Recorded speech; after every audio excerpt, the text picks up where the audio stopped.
গুপ্ত সুপ্ত গুপ্ত সুপ্ত কি ফেসবুকে সারাদিন এটাই শুনতেছেন তাই না? আজকের ভিডিওতে আমরা জানবো এই গুপ্ত আর সুপ্ত মানে হলো গুপ্ত রাজনীতি এবং সুপ্ত রাজনীতি নামে যেটা বলা হচ্ছে এগুলো আসলে কি। যে ভাইরা আসলে এই গুপ্ত ওয়ার্ড গুলো ইউজ করা ফার্স্টে শুরু করছে মানে হলো যে ভাইরা নিজেদের বলতেছে তারা সুপ্ত আর অন্য একটা দল গুপ্ত, সেই ভাইরা আসলে এই সুপ্ত দ্বারা কি বুঝাইতেছে। হ্যাঁ, এটা বলে সুপ্ত রাজনীতি মানে কি। আমার ঢাকা কলেজ ক্যাম্পাসে যারা আছেন তারা হয়তো আমাকে মুক্ত মঞ্চ অথবা পুকুর পারে মাঝে মধ্যে বসে বই পড়তে দেখবেন। তো যখন আমি বই পড়ি তখন আমি মাঝে মধ্যে দেখি বিশাল বড় এক শোডাউন শুরু হয়। এই শোডাউনটা দেয় কেন জানেন? শোডাউনটা দেয় হলো মূলত যে যারা এই সুপ্ত বলে নিজেদের এই সুপ্ত ভাইরা আমাদের, হ্যাঁ, এবং এই শোডাউনের মধ্যে মিছিল চলে একটা একটা অমুক ধর ধৈরা ধৈরা জবাই কর, অমুক ভাইয়ের চামড়া তুলে নিব আমরা। মূলত এই যে শোডাউন, এই যে স্লোগান, এই রাজনীতিটাকে মূলত ভাইরা সুপ্ত রাজনীতি বলতেছে। এভাবে শোডাউন দিতে পারলে আপনি সুপ্ত রাজনীতি, যদি শোডাউন দিতে না পারেন তাহলে হলো গুপ্ত। গুপ্তর আরো ডেফিনেশন আছে। যাদের বলে গুপ্ত রাজনীতি করে, হ্যাঁ, তাদের গুপ্ত রাজনীতির ডেফিনেশনটা কি? যেমন ক্যাম্পাসে শিক্ষার্থী বান্ধব কোনো কিছু করলে, এডুকেশনাল কোনো কিছু, যেমন হলো সাধারণ শিক্ষার্থীদের জন্য কুইজ প্রতিযোগিতা অথবা ক্রিকেট টুর্নামেন্টের আয়োজন এক্সেট্রা, এডুকেশনাল কোনো কিছু করলে এটা হলো মূলত হলো গুপ্ত রাজনীতি। শোডাউন না দিয়ে এডুকেশনাল কিছু করলে এটা হলো গুপ্ত রাজনীতি। মানে আমার ক্যাম্পাসের পরিবেশ দেখে আমার এটা মনে হইতেছে, আমার ক্যাম্পাসের পার্সপেক্টিভ এটা হলো গুপ্ত রাজনীতি আর শোডাউনটা হলো সুপ্ত রাজনীতি। আমি একজন অ্যাক্টিভিস্ট, বিশ্লেষক এবং সমালোচক, তারই সাথে সাথে আমি সম্পূর্ণ অরাজনৈতিক এবং একজন সাধারণ ছাত্র। এখন কথা হলো, আপনি বলবেন আপনি সাধারণ ছাত্র হলে আপনি আজকে গুপ্ত সুপ্ত এগুলো নিয়ে কথা বলতে কেন আসছেন? এগুলো নিয়ে কথা বলতে আসার কারণ হলো আমার ইনবক্সে আমার কিছু সুপ্ত ভাইরা আইসা উত্তার মধ্যে ঘেঘো শুরু করে দিছে গুপ্ত গুপ্ত গুপ্ত গুপ্ত। আমার কমেন্ট বক্স গুলো দেখলে বুঝবেন। হ্যাঁ, আমি কারো নাম উল্লেখ না করে কয়েকটা পোস্ট করছি, তার মধ্যে পুরা চলতেছে প্লাস কমেন্টে মেনশন চলতেছে অন্যান্য পোস্টের গুপ্ত গুপ্ত গুপ্ত গুপ্ত, যেটার কারণে মূলত মনে হইলো এই গুপ্ত সুপ্তের ব্যাপারটা আপনাদেরও জানানো উচিত। ভাই, আমি এই ভিডিওতে জানানোর জন্য আসছি। তো রিসেন্টলি আমি হলো ইনকিলাব মঞ্চের সাথে জয়েন করছি এবং এই ইনকিলাব মঞ্চ হলো সম্পূর্ণ অরাজনৈতিক। এটা তো আপনারা সবাই জানেন যে ইনকিলাব মঞ্চ সম্পূর্ণ অরাজনৈতিক। তাহলে আমাকে গুপ্ত কেন বলা হইতেছে? আমি ইনকিলাব মঞ্চের সাথে থাকার জন্য কি আমার গুপ্ত বলা হইতেছে? দেখেন, এই ইনকিলাব মঞ্চ সেই ইনকিলাব মঞ্চ যে ইনকিলাব মঞ্চের প্রতিষ্ঠাতা নিজে প্রকাশ্যে রাজপথে থেকে, রাজপথে থাকার কারণে, অন্যায়ের বিরুদ্ধে প্রতিবাদ করার কারণে তার নিজের জীবন দেওয়া লাগছে এবং সে জীবন দিছে কি রাজপথে। এছাড়াও এই যে আমি কথা বলি, আমার প্রত্যেকটা কথা একদম পাবলিক থাকে, এমনকি আমি সোশ্যাল মিডিয়া আপলোড করি আর আমি যখনই কথা বলি প্রকাশ্যে কথা বলি। তাহলে আমি কিভাবে গুপ্ত হতে পারি? আমার কোন হিসাবে গুপ্ত বলছে? আমার ফাউন্ড এনি লজিক? যদি তাদের কাছে লজিক থাকে বলতে পারেন, বাট এই গুপ্ত বলার কারণ আমি খুঁজে পাইছি। এই কারণটা কি দেখেন, আমার আশেপাশে কোনো অন্যায় বা দুর্নীতি ঘটলে সবার আগে যে প্রতিবাদ করে সেটা হলাম আমি। এরূপ আমার আগে কেউ আমার পাশে অন্যায় ঘটলে কেউ প্রতিবাদ করে না। এই অন্যায়ের প্রতিবাদ করতে যাই আমি মাঝে মধ্যে হলো আমার ফ্রেন্ড সার্কেল ডাকি। হ্যাঁ, আমার ফ্রেন্ড সার্কেল আশেপাশে যারা আছে ডাকতে গেলে আমি দেখি যে ভাইরা বলে আমরা সুপ্ত না, ভাই ওই ভাইদের জীবনও পাশে পাওয়া যায় না, আসতে চায় না, আঁকাইতে চায় না। ওরা কি বলে জানেন? আমি যদি আজকে এখানে যাই এই সমস্যা হয়ে যাবে, ওই সামলা এই ওরা এরকম, যেমন ক্যাম্পাসে কোনো টিচার দুর্নীতি করলে এই ক্যাম্পাসে আমার এতদিন থাকা লাগবে, বা কোনো স্টুডেন্ট দুর্নীতি করলে এতদিন থাকা লাগবে, আমার কি করবো। আর সবচেয়ে বড় কথা যেটা 24-এর কোটা সংস্কার আন্দোলন, যখন আমি আন্দোলনে যাইতাম আমি স্বেচ্ছা আন্দোলনে গেছি, আমার কেউ জোর করে আন্দোলন নেয় নাই, আমি এককভাবে আন্দোলনে গেছি। আন্দোলনে যাওয়ার টাইমে আমি হলো ডাকতাম অনেকে। হ্যাঁ, ডাকার ক্ষেত্রে আজকে যারা যে সুপ্ত বলতেছে, হ্যাঁ, যারা নিজেরা সুপ্ত বলতেছে, তাহলে যখন ডাকতে যাইতাম তারা কি বলতো যে আমি যদি আজকে আন্দোলনে যাই, আমি কোনো কারণে ধরা পড়ে আমার জেলে নিয়ে যাবে। হ্যাঁ, যেহেতু আমি এই দল করি আমি, হ্যাঁ, আমার জেলে নিয়ে যাবো, আমার এই হইতে পারে ওই হইতে পারে, আমার এই কাজ আছে। ভাই না ভয়, মানে ভয় যে কোন লেভেলের ভয় পাইতো, ভয়ের কারণে একটা পোলা পাইলে আমি পাই নাই যে হলো আন্দোলনে গেছে। হ্যাঁ, ওই সুপ্ত যারা বলে তাদের কথা বলছি, সুপ্ত। এমনকি এর মধ্যে এমন হয়েছে আমার কিছু বন্ধু বান্ধব, আশা করি যার কথা বলতেছি ভিডিওটা দেখতেছিস তুই, তো কিচ্ছু করার নেই, সরি। যার কথা বলতেছি ঢাকায় আসার সময় নিজের স্টুডেন্ট আইডি কার্ড লুকে আসছে। কেন লুকে আসছে? কারণ সে একজন সাধারণ স্টুডেন্ট, এটা যদি পুলিশ কোনো মতে জানতে পারে তার হলে গ্রেফতার করবে। হ্যাঁ, এই ভয়ে। আর সেই সময় আমরা হলো নিজেদের জীবন বাজি রেখে রাজপথে নামছিলাম, সারাদিনে পুলিশের অনৈতিকতার বিরুদ্ধে কথা বলতাম। হ্যাঁ, তার মধ্যে সে হলো নিজে এতটা ভয় পাইছে, আজকে তারা হলো সুপ্ত। আর যাদেরকে গুপ্ত বলছে তারা কি, তারা কারা দেখেন, এরাই হলো তারা যাদেরকে আমরা হাসিনার বিরুদ্ধে প্রতিবাদের সময় সবচেয়ে বেশি রাজপথে পাইছি, যারা আমাদের সবচেয়ে বেশি হেল্প করছে, তাদেরকে বলে আসছে তারা গুপ্ত। আমার এখনো মনে আছে আমি যে আন্দোলনে যাইতাম, আন্দোলনে যাওয়ার সময় যাদের কাছে ইনফরমেশন গুলো নিতাম যে কিভাবে যাওয়া লাগবে, কোথায়, যেমন ছাত্রলীগ উৎপেতে বসে থাকতো। হ্যাঁ, ওই সময় প্রত্যেকটা ম্যাক্সিমাম হলো শিবিরের মেম্বার ছিল, এটা সত্যি কথা। আর শিবিরের পোলাপানকে আমি রাজপথে সবচেয়ে বেশি দেখছি, কিন্তু এই ছাত্র দলের পোলাপান মানে যাদের আমি তখন চিনতাম, ওদের একটা উপায় নেই।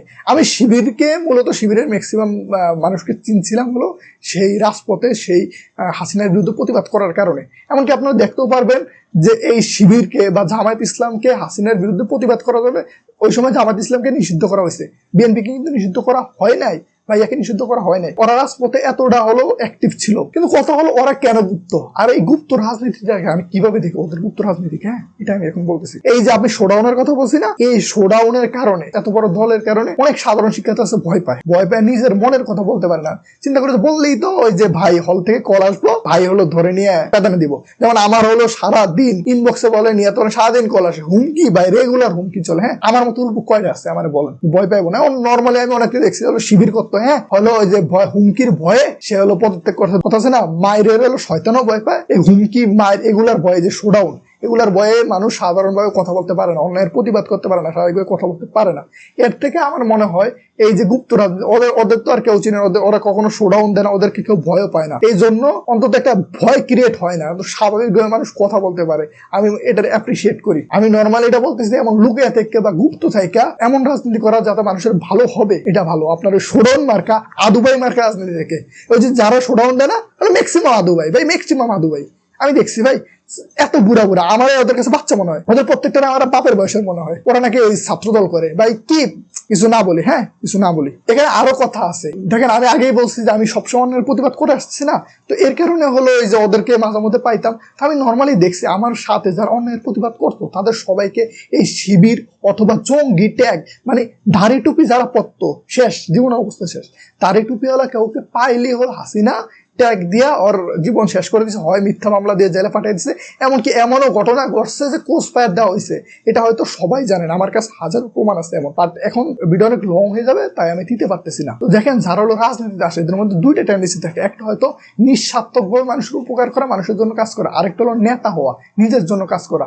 এখন দেখেন যারা হলো নিঃস্বার্থকভাবে কাজ করতে আসছে, হ্যাঁ তো নিঃস্বার্থকভাবে কাজ করতে আইসা আমি যদি মানুষের জন্য কাজ করতে না পারি, ওটা মিথ্যা মামলা খায় আমার জীবনটা সারা যেমন জেলে জেলে কাটে, তাহলে কিছু হইলো? আমি তো আসছে কাজ করার জন্য, মানুষের জন্য কাজ করার জন্য না। তো এই ক্ষেত্রে আমি যখন দেখলাম যে মানুষ মানে সত্য কথা যে বলে, ভালো কথা যে বলে, যে ভালো কাজ, তাদের হলো জালিমরা কেন দেখতে পারে না? কেন তারা ভালো কথা বলে, জালিমদের বিরুদ্ধে কথা বলে? জালিমরা তো তারা কথা বলে বেশি দিন টিকতে পারবে না রে ভাই, এই জন্য জালিমরা তাদেরকে জেলে ভরে দেয়, এটাই সত্যি কথা। এই জন্য তাদের বাধ্য হয়ে গোপনে রাজনীতি করা লাগছে। আর আমি এটাকে অ্যাপ্রিসিয়েট করি। আমি মনে করি আপনি প্রকাশ্যে রাজনীতি করে মানুষের জন্য কিছু করতে না পারলে ওই রাজনীতি করার কোনো দরকার নেই। আপনি এত গুপ্ত থেকে যদি মানুষের উপকার করতে পারেন এটা আরো ভালো। আর ওই যে দ্বিতীয় শ্রেণীর কথা বলছিলাম না, নিজেরা নেতা হইতে আসে, মূলত এরা হলো বেশি হলে হাইলাইট পাওয়ার চেষ্টা করে, এরা ফুটেজ খায়, এরা সব জায়গাতে ফুটেজ খায়। আমি যদি ফুটেজ খাইতে পারি আমি বড় নেতা হবো। মানুষের উপকার করার থেকে এদের ফুটেজ খাওয়া হলো বড় ম্যাটার। এরা সবসময় ফুটেজ খাইতে চায়। এদের কাছে তো গুপ্ত রাজনীতি ভালো লাগবে না, কারণ ওরা তো মানুষের উপকার করে। এখন দেখেন লুকিয়ে থেকে রাজনীতি করা, লুকিয়ে থেকে রাজনীতি করে মানুষের ভালো করাটা ভালো। বাট এই যে লুকিয়ে থাকার আর একটা কথা বলছে, এখানে একটা কথা চলে আসে। দেখেন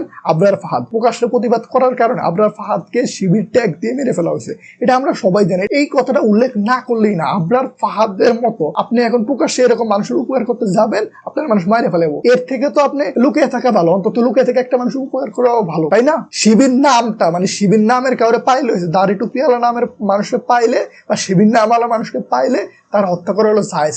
তো এই প্রেক্ষাপটে আপনি বাংলাদেশে এই দলটাতে কেমনে রাজনীতি করতে বলবেন আমার বলেন? আর এই দলটা হলো বাংলাদেশের মানুষের জন্য সবচেয়ে বেশি অবদান রাখছে, আমি দেখছি পার্সোনালি। আমি একদম পুরো গ্যারান্টি দিয়ে বলতে পারি এই ছাত্র দলের যারা আছে তাদের হলো পুরো সবার যেটুকু অবদান থেকে আমার অবদান অনেক বেশি। হ্যাঁ এটা একদম পুরো বুকে হাত দিয়ে বলতে পারো। আমি দেখছি, আমি নিঃস্বার্থকভাবে আমি যত কথা বলি, এই যে আপনার সাথে কথা বলতেছি, আমি নিঃস্বার্থকভাবে কথা বলি। হ্যাঁ আমার এখানে নিজের কোনো স্বার্থ নাই বললেই চলে। তেমন আমার স্বার্থ শুধু একটু যে আমার দেশের মানুষ থার্ড ক্লাস না কুক, বা আমি হলো থার্ড ক্লাস একটা পরিবেশে থাকতেছি না, একটু ফুটেজ খাওয়ার বা নেতা হওয়ার কোনো ইচ্ছা আমার নাই। এমনকি আমি এই জন্য কোনো রাজনীতি দলে যাইতেছিও না। বাট আপনার জান ওই যে দলের কথা বলেন আপনারা, ওই দলের নর্মাল একদম সবাই আসে বড় নেতা হইতে, আমার ভাই তোমার ভাই বড় এই ভাই, এটা হওয়ার জন্যই আসে। বাংলাদেশে এমন পার্সপেক্টিভে আমি মনে করি দেশের নতুন জালিম জন্ম না হওয়ার জন্য এমন শিবির বা এরকম গুপ্ত যারা রাজনীতি করে এদের অনেক বেশি অবদান আছে, এদের থাকা উচিত আমি মনে করি। না হলে তো ভাই এরা যদি আজকে প্রকাশ আসে এদের মাইরে ফেলানো হবে, সত্যি কথা ভাই।